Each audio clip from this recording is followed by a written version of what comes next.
presenting the results of Bolero-1 at the San Antonio Breast Cancer Symposium. This is a study that's evaluating whether adding Everolimus, an mTOR inhibitor, to trastuzumab and Paclitaxel improves outcomes for patients with previously untreated HER2-positive metastatic breast cancer. Primary endpoints of the study were progression-free survival in the overall population and also progression-free survival in the hormone receptor-negative subpopulation. The reason that we're looking at the subpopulation that's hormone receptor negative is because the Bolero-3 study, which was reported last year, which looked at Everolimus in the previously treated metastatic setting, showed more of an impact with the Everolimus treatment in the hormone receptor negative subpopulation. So we wanted to look at that prospectively. In this study, patients who received Everolimus had a similar progression-free survival in the full population to those who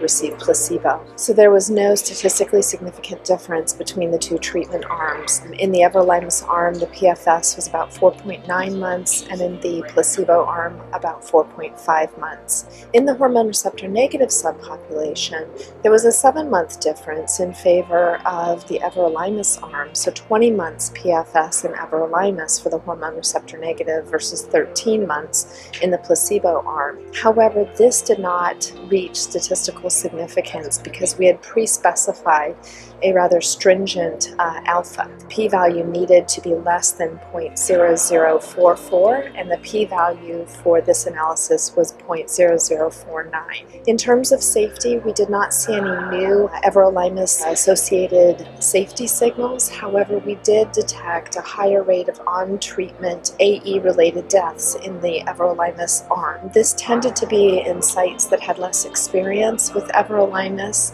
and occurred within the first 15 months of us having the study open. A letter went out from the IDMC to all sites warning them that aggressive and proactive management of adverse events was necessary, and after that there was only one on-treatment AE-related death. So this just sort of underscores that we need to be careful with the management of AEs when we're combining Everolimus with chemotherapy. In all, this is not practice-changing. It is very interesting information that there does appear to be more of a benefit with Everolimus in the hormone receptor negative population, but it did not meet our statistical significance level. It is also, I think, imperative for studies to be conducted now to look at adding endocrine therapy to patients whose tumors co-express hormone receptor.